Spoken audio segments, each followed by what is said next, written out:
Let these images load. Please let them load. If the images don't load, then the whole thing is kind of shot. All right, so yeah, guys, go ahead. You can start guessing. So like, there goes the images. Okay, so the 5-person party is gonna look something like this: 3 in the front, 2 in the back. The 3 in the front are gonna be 1 tank, 1 damage dealer, 1 support character, and then the healer and the mage in the background. Now this is any character, any playable character that you can play as in an RPG. Any playable character. So, and then the 3-person squad is a Beastmaster and 2 beast-like characters. Think larger than life.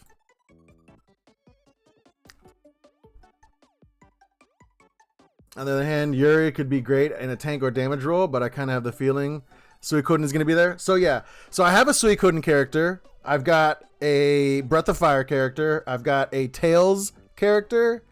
I've got, and then I can't say the healer or the black mage because that would give away the characters, and the same thing with the Beastmasters, that would give it away.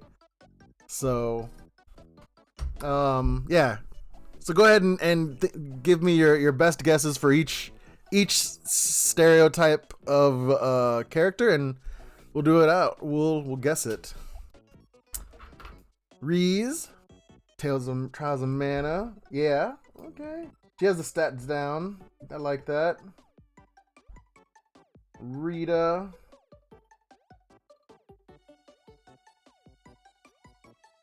And remember, no Final Fantasy characters on this list.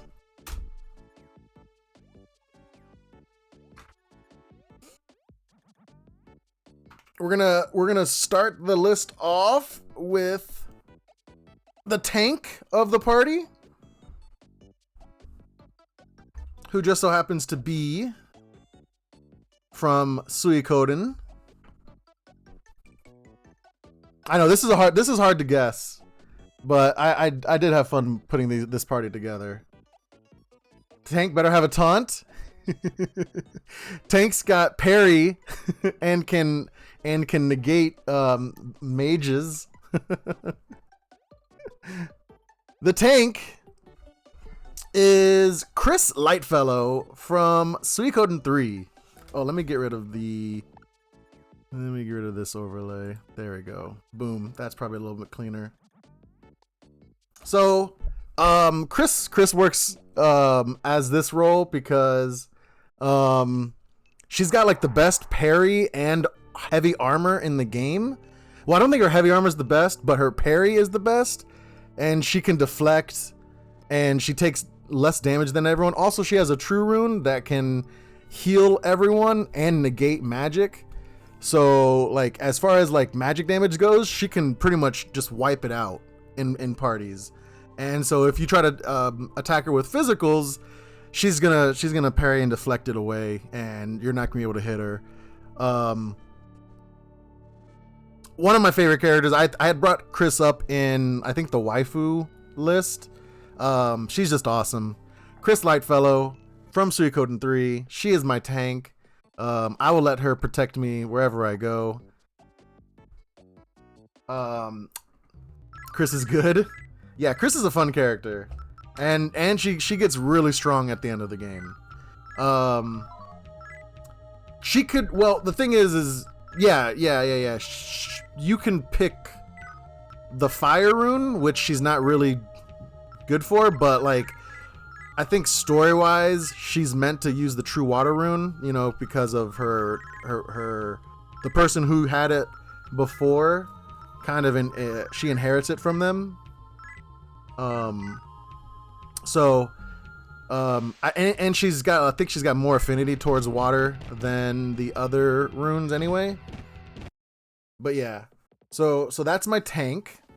Next on the list is damage dealer, and I mean, I could have gone with any of the characters that use this moniker, but damage dealer is Ryu from Breath of Fire 3. he's basically a god when he can turn into all sorts of different dragons, and I think the Kaiser dragon is super broken and makes him super powerful. And I mean, when you want insane damage and the ability to pretty much survive anything and have all sorts of crazy abilities, and he's fast, and he can dish out fast, accurate damage, and I think he can ignore defense too. I could have used Ryu from Breath of Fire 1 or 2 or 4, and probably even Ryu from Breath of Fire 5. But personally, I like how 3's design looks the most. I think he looks cool, and he can dish out damage. I don't know what else to say. He's a silent protagonist. He's a little kid, then he grows up, and he gets the different dragon forms. The pups are okay, but once he gets to the Kaiser, Ryu 4 totally got upstaged by Faulo. Yeah. He and his design's very generic, with the tank top and like the samurai style look. So I definitely prefer Ryu 3, his design. So like I said, you could pretty much interchange any of the Ryus, because they're all pretty powerful. I mean, Ryu 2 is probably the weakest, just because when he uses his dragon magic, he eats up all of his magic, so that kind of sucks. But other than that, he's still pretty powerful. But anyways, yeah, that's my damage dealer, is Ryu, specifically from Breath of Fire 3. Next is support, which is Carly or Johnny. Why isn't Vaughn the DPS? Johnny is the bard from Tales of Destiny, and he just oozes style. When I played Tales of Destiny, the PS2 remake, and Johnny was in my party, I pretty much mained him. He shouting like a crazy hobo about being Bosch von Rosenberg is not DPS skills, no matter how hard you wish. Yeah, and I never used Vaughn. He was always on my bench. That was the beautiful thing about Final Fantasy 12 is you didn't have to waste time with him in your party. But yeah, so in Tales of Destiny for the PS1, his name is Carly or Carl, however you want to pronounce it. But in the Japanese version, he's Johnny. I think Johnny's easier to say. He had main character stats though. Did he though? And you get to smack people with the guitar with Johnny. So he's your typical bard in the fact that he can like boost your character's abilities, but he can also shoot enemies with like sonic musical like notes and whatnot, and he can smack people with his guitar. So there's a lot to like with him. So he's your support character. He can buff, and I'm pretty sure he can debuff characters. So that's why he makes my list. So you've got your tank, you got your damage dealer, you got your support. Next up is the healer, which is Valsu from 7 Saga. Now, Valsu's kind of broken because he's got the elixir spell, and the elixir spell, it restores your life and all of your MP. So as long as he's got enough magic to use it twice, he can use it on someone and then use it to himself, and then he'll have restored their life and then restored his life and magic so that he can use elixir again. It's kind of a broken ability. Valsu from 7 Saga, he's one of the main characters, and I've never even seen this artwork. This artwork's kind of dope, but that's how he looks in the game. If you fight him, you never want to fight him because he's an annoying apprentice to fight. But as a teammate, he's great. He's got one offensive spell, and that's pretty much all he needs. Best healer needs AoE. He's got AoE, but elixir will restore everything. And also, I mean, as long as he can keep Chris, with her runes up, she can heal everyone with her true rune anyway. And I'm pretty sure Carl has some heals as well. Anyways, his elixir ability is just broken. Once you get it, you can't really die as long as you can use it twice.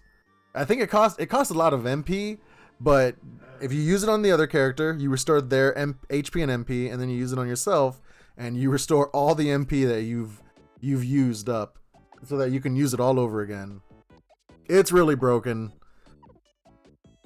So there you go. We got tank, damage dealer, support, healer. Next one is my wild card.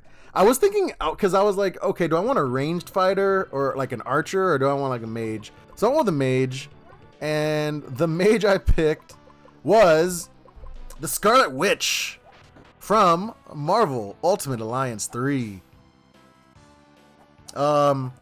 She's a mutant. She's got crazy evil powers. She can pretty much manipulate time and space. She can create things. She can remove people's abilities. She's got hex magic, I think is what they call it in the MCU. She's kind of broken, but she's also kind of fun. Just, you know, to read up about. What is it? Not one I would have thought of. Yeah, when I was trying to think of like crazy OP mages, and there's a lot of them. Like there's a lot of really good mages to think of. But this is the 5 I went with as far as like a random squad of just ass kickers. So you've got your tank. She's gonna pretty much be the front of the party and protect everyone. You got your damage dealer, who's going to just dish out loads of damage. You got the support that's gonna boost everyone. You've got the mage that's gonna keep everyone alive. Like there's no way that they're gonna really be able to die. And then if everything goes bad, you've got someone that can pretty much manipulate time and reality.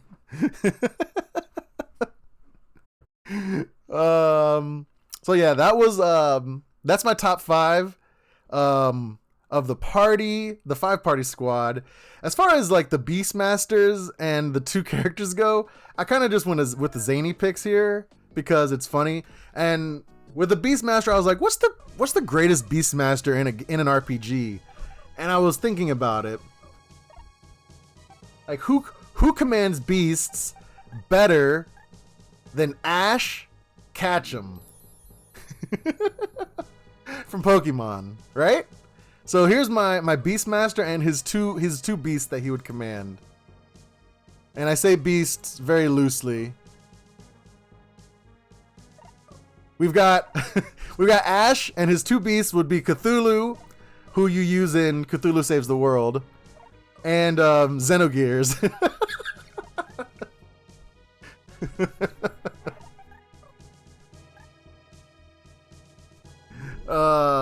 Couldn't think of anything besides the Sky Beastmasters, but Ash is actually a good pick. Imagine him throwing out Cthulhu in a Pokemon fight. Like, Mewtwo wouldn't stand a chance. What was nice, but like Xenogears, when you finally get access to Xenogears, it's so overpowered and like broken. Like all the other mechs just are kind of like just secondary to it. So, yeah, this would be my Beastmaster squad with the 2 beasts. But actually really liked doing this build up with the characters. I thought this was a lot of fun. And then this was just kind of like a bonus, which was, you know, just fun grabbing sprites. I was very happy that I could find a sprite for Chris.